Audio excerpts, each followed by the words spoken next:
il les a interviewés sans a priori, sans se dire tu es le méchant, tu es le gentil. Non, il y allait vraiment comme quelqu'un qui entre dans une maison qu'il ne connaît pas.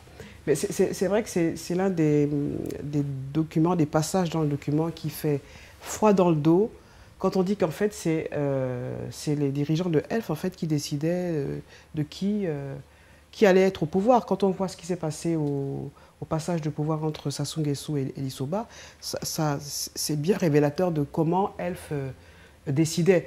Même Omar Bongo Ondimba, qui était tout puissant, en 1990, quand les indépendances arrivent, enfin les indépendances, quand la démocratie arrive, on voit bien qu'il vacille un peu parce que Elf Gabon à Port-Gentil, les Port-Gentillais commencent à bouger. Et lui, il veut protéger ses employés. Il ferme Elf Gabon et tout d'un coup, Omar Bongo se rend compte que finalement, il n'a plus toutes les cartes en main. Bon, et après, il réussit à récupérer la situation. Sur ces deux exemples-là, en fait, on voit, je me permets de couper la parole un petit peu. En fait, on voit bien où est la ligne blanche, la ligne jaune à ne pas franchir. Dans le cas du Congo-Brazzaville et le cas du Gabon, c'est-à-dire attention de ne pas prendre contact, de ne pas prendre contact avec des compagnies pétrolières qui ne seraient pas françaises et qui seraient américaines en l'occurrence. Alors, parce que là, vous recevez un retour de bâton immédiat. Et le paradoxe, c'est justement à Port-Gentil, capitale économique, où il a implanté Elf Gabon, c'est le lieu où il y a plus de personnes au chômage. C'est quand même paradoxal. Donc ça veut dire à qui profite, c'est la question que vous posez. Tout à fait. À qui profite la France-Afrique, mais à la France. Mais quand vous entendez quelqu'un avouer que, bon voilà, ça circulait, on recevait, etc., est-ce que pas le sentiment que ça reste dans le domaine de l'impunité, circuler, il n'y a rien à voir Il y a un scandale en Afrique où ces pratiques se faisaient et tout, on dépouillait donc des fonds qui devaient aller au bien-être des populations ou à nos États. Il y a un autre scandale, c'est en France. Parce que dans ce document, on voit Albin Chalandon, je crois, et on reconnaît carrément que, voilà, on distribue à la gauche et à la droite. La France, pour peu que je sache, c'est quand même un pays démocratique, où il y a des contrôles, où c'est scandaleux de savoir qu'on pouvait prendre de l'argent d'une firme nationale et puis diviser entre la gauche et la droite. Et je trouve ça vraiment, c'est des trucs, c'est fort de café, c'est des trucs qu'on ne peut pas voir dans des pays scandinaves, par exemple. C'est avant 1995 et avant la réforme des lois françaises, puisque c'est avant l'époque où on réglemente, c'est avant la loi par laquelle on réglemente le financement des partis politiques. Mais est-ce qu'a dit que ça ne se poursuit pas ça, voilà, alors la question c'est ça. Je pense quand même qu'il y a une évolution. Il y a vraiment une époque où on est dans un système de redistribution de l'argent très organisé, presque industriel, qui est l'époque Elf, qui est une époque vraiment de corruption généralisée, des années 70 aux années 90. Avec peut-être le paroxysme de cette affaire, c'est 97, quand la France lâche Lissouba et soutient Sassou, qui reprend le pouvoir, donc au terme de 6 mois de guerre civile. Vous pouvez nous rappeler le contexte? Oui, nous sommes en 97, c'est une guerre. C'est Lissouba qui est président depuis 5 ans, il était élu démocratiquement, mais il veut empêcher Sassou de revenir pour tenter sa chance comme candidat. Et du coup, il ne respecte pas les accords. Du coup, les partisans de Sassou prennent les armes contre Lissouba. 6 mois de guerre civile, au terme de laquelle, avec le soutien militaire de l'Angola et le soutien politique de la France, Sassou met Lissouba dehors. Il y a vraiment un paramètre pétrole dans cette affaire, puisque Lissouba a commencé à lâcher Elf pour se rapprocher notamment des Italiens et des Américains. Donc ça, je pense qu'en effet, on est dans cette période-là, dans une époque où on est dans un lien d'argent très fort entre la France et l'Afrique par un système très organisé, presque industriel, avec au cœur de ça Elf et la FIBA, qui était la banque franco-gabonaise qui redistribuait l'argent d'Elf. Je crois que depuis le procès Elf, c'est plus difficile. Vous parliez de la transparence tout à l'heure, il y a quand même des juges, il y a quand même aussi des journalistes, il faut le dire, qui mettent leur nez dans des affaires où avant ils ne mettaient pas leur nez. Il y a la société civile, absolument, et aujourd'hui on est plus dans l'artisanat, on est plus dans la mallette de Robert Bourgi que dans le système de redistribution d'Albin Chalandon et de Loïc Le Floch-Prigent. Mais peut-être que je me trompe, peut-être qu'en fait c'est encore très organisé. Mais... Frédéric Dors. Par rapport aux images qu'on a vues, c'est vrai que Christophe le disait, il y a deux faits qu'il faut relever. Le premier, c'est la survenance du procès Elf, qui, à mon avis, a rendu possible les aveux face à la caméra d'Albert Chalandon, qui par la suite a été garde des Sceaux en France, donc qui sait quand même de quoi il parle quand il s'agit de ce qui est autorisé et de ce qui ne l'est pas. Et effectivement, Louis Le Floch-Prigent, donc on avait deux PDG d'Elf, l'un nommé par la droite, l'autre nommé par la gauche.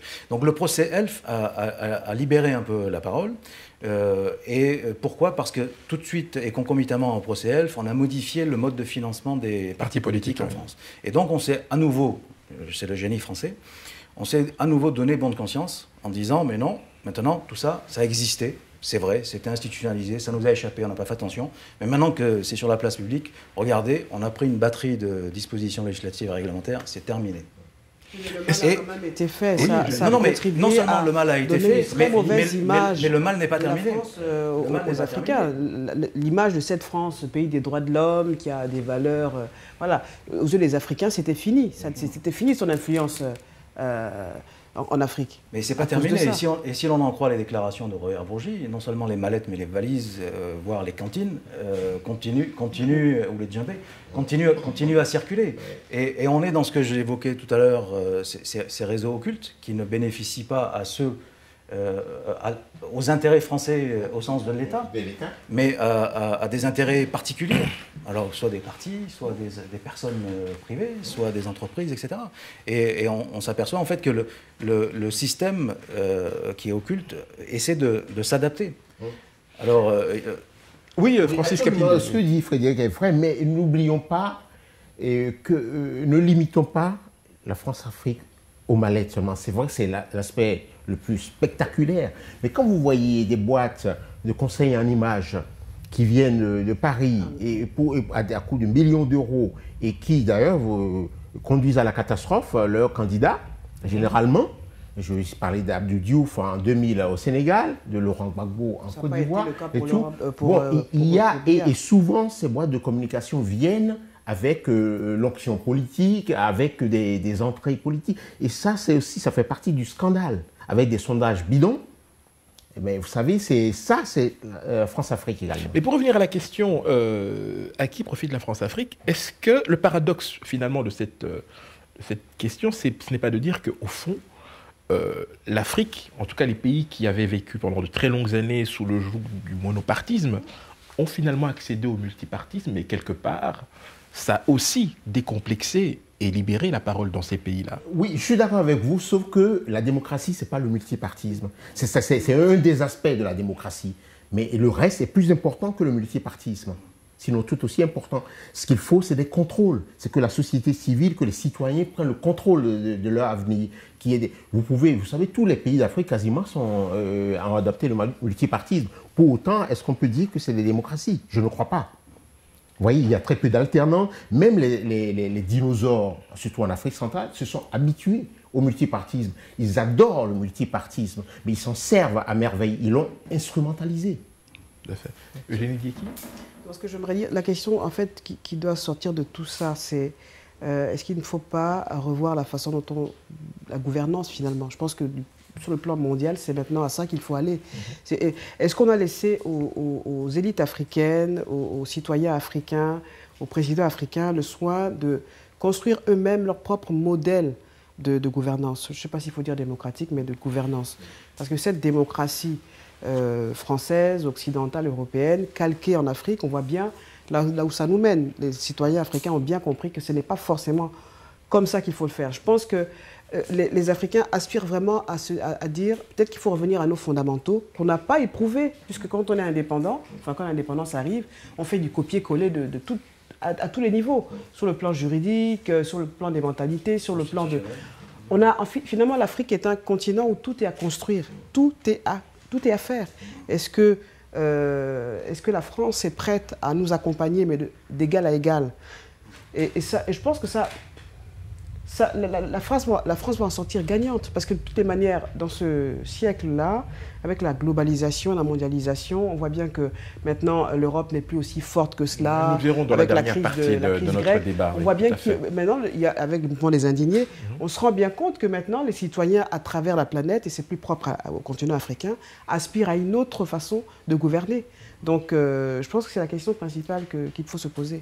Mais il y a surtout, je pense aussi, les conséquences d'un phénomène de mode depuis une vingtaine d'années, où on explique à nos interlocuteurs africains qu'il y a une voie rapide pour accéder à un système démocratique structuré et qui fonctionne, etc. Donc au début des années 90, quand il y a une aspiration démocratique populaire, on dit attendez, il faut à tout prix sauvegarder la stabilité du pays. Donc on vous propose, faites des conférences nationales, regardez, ça a bien marché au Bénin, c'est que vous serez une démocratie qui fonctionne. Et on s'aperçoit que ce n'est pas le cas. Et nous entrons dans la conditionnalité. Tout dépend des conditions d'organisation de ces scrutins et de l'implication de la société. Ce qui incite certains pays de se tourner vers d'autres partenaires. Ce qui me permet... scandaleux en matière, c'est qu'il y a des organismes qui viennent de l'étranger, couvrir ces élections, superviser ces élections, et souvent les conclusions sont rédigées d'avance. Pour quelle raison? Non, parce que, vous savez, regardez, prenez les mémos qu'ils font, enfin, les conclusions. C'est toujours les mêmes mots qu'on retrouve. Globalement, ça s'est bien passé, mais n'est pas de nature à remettre en cause. C'est toujours la même formule. Les médias contribuent à donner de l'image et on a intégré ça que bon, l'Afrique c'est toujours spécial. C'est toujours spécial. Voilà, c'est particulier, donc on a admis ça et on ne cherche pas à aller vraiment au fond des choses. On est bien d'accord. Alors, pour abonder dans votre sens, nous allons donc entamer la dernière partie de notre débat avec la dernière séquence tirée du documentaire de Patrick Benkem. Directif. Le mot est faible. La première action d'éclat des hommes de Maurice Robert sera de déstabiliser la Guinée pour tenter de renverser son président élu. Ce président, Ahmed Sékou Touré, avait, en 1958, osé proclamer immédiatement l'indépendance de son pays, 2 ans avant les autres colonies. Il n'y a pas de dignité sans liberté. Nous préférons la pauvreté dans la liberté à la richesse dans l'esclavage. Le général de Gaulle, profondément vexé, avait réagi avec une extrême violence et la sanction de cet affront avait été immédiate. Naturellement, l'armée part tout de suite, l'administration part tout de suite. Sékou Touré se plaint d'ailleurs de cette rapidité, ce qui est quand même un peu absurde. Il voulait l'indépendance, il l'a. Le général de Gaulle lui-même avait dit quelques jours après l'indépendance de la Guinée à quelqu'un qui lui en parlait, en disant « tout ça, ça ne va durer que quelques jours, vous allez voir, ça va s'effondrer ». Le général se trompe. La Guinée ne s'effondre pas, mais, abandonnée par la France, elle se rapproche des pays de l'Est, trop heureux de mettre un pied sur le continent noir, chasse gardée des puissances européennes. Il y avait beaucoup de Cubains, par exemple, pendant quelque temps, la garde personnelle de Sékou Touré était entraînée par des militaires cubains. L'organisation politique du pays, où il y avait des structures administratives et politiques calquées sur celles du parti. Et ce n'était pas l'idée que l'on se faisait à Paris d'une démocratie pluraliste.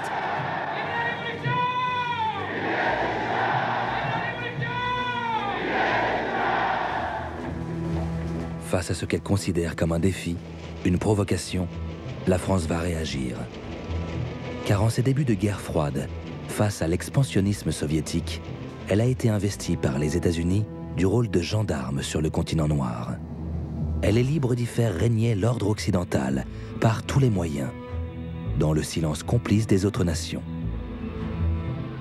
Tous les régimes séduits par les discours émancipateurs de Moscou seront impitoyablement combattus par des opérations relevant le plus souvent des services secrets.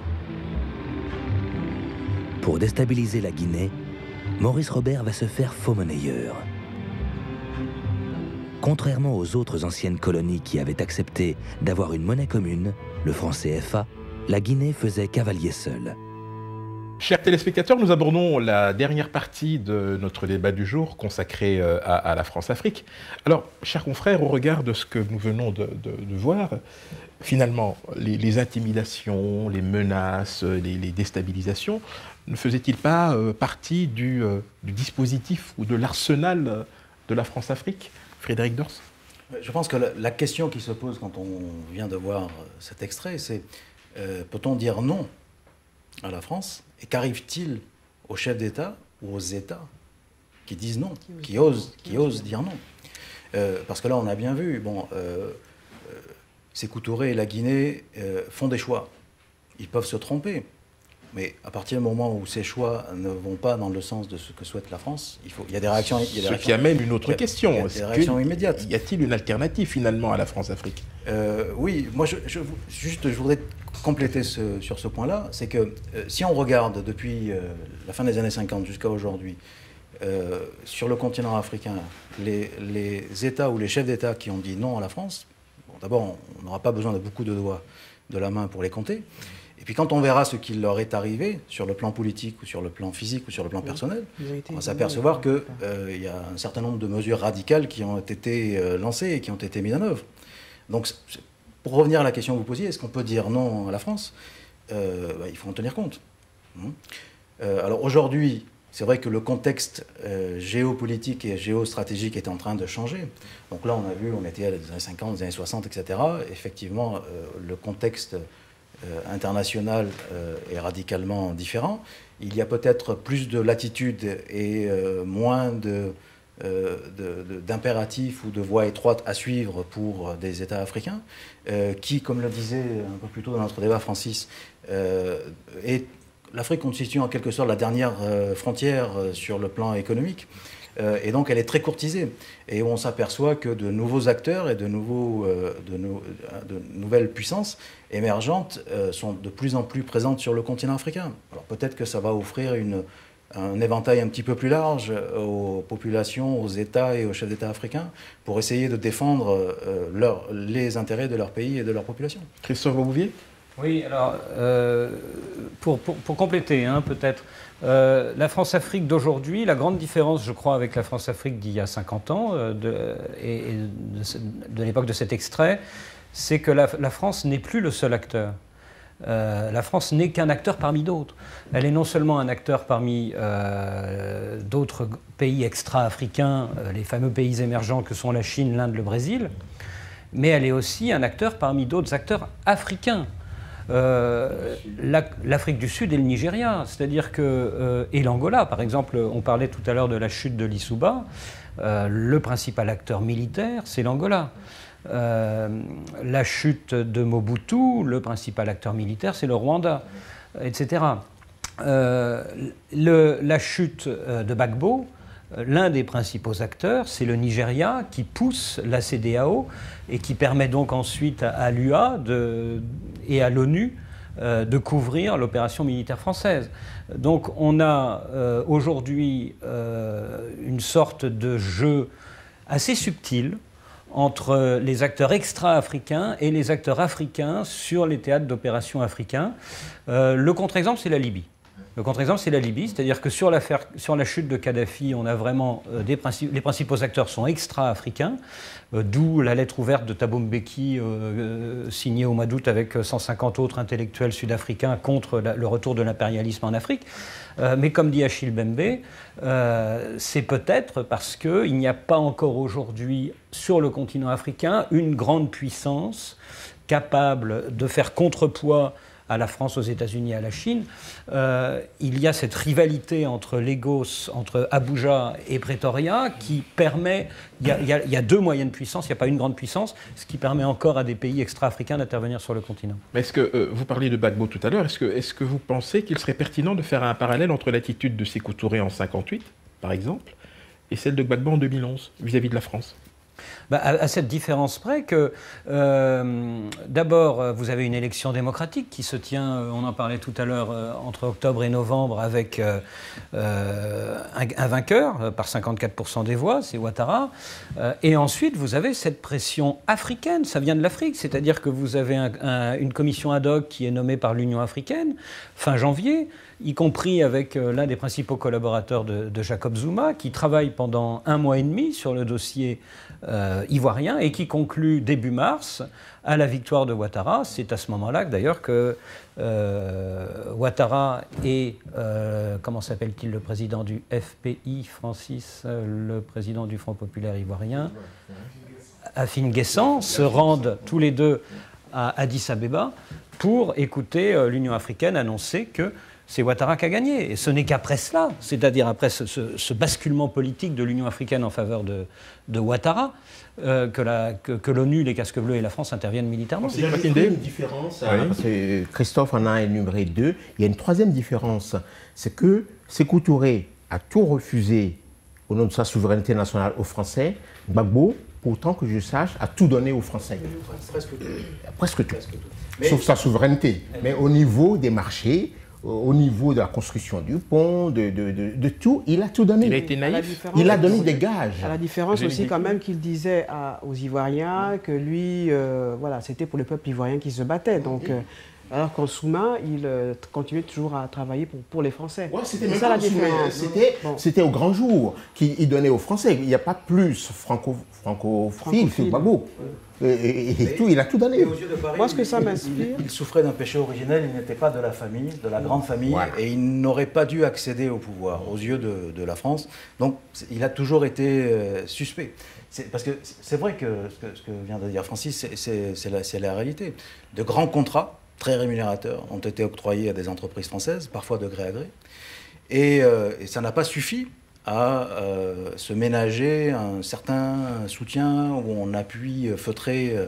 Il ne faut pas oublier que c'est Euro-RSCG, pour ne pas la nommer, qui a quand même s'est occupé de la campagne. Donc le Gbagbo a fait appel à une boîte française, une des plus renommées, pour faire... Sékou Touré n'aurait sûrement pas... À l'époque, il n'y avait pas de boîte de com, mais il n'aurait pas fait appel mais précisément, vous qui êtes un journaliste de terrain, est-ce que vous diriez que finalement... la mainmise coloniale a été remplacée de manière tout à fait insidieuse par des pratiques néocoloniales. Oui, la colonisation aujourd'hui, elle est subtile. Vous savez, vous allez à Cotonou, par exemple, vous voulez regarder la télé. Bon, qu'est-ce que, en dehors des chaînes comme la nôtre aujourd'hui, mais vous avez tout un bouquet qui vous est offert, c'est les programmes français.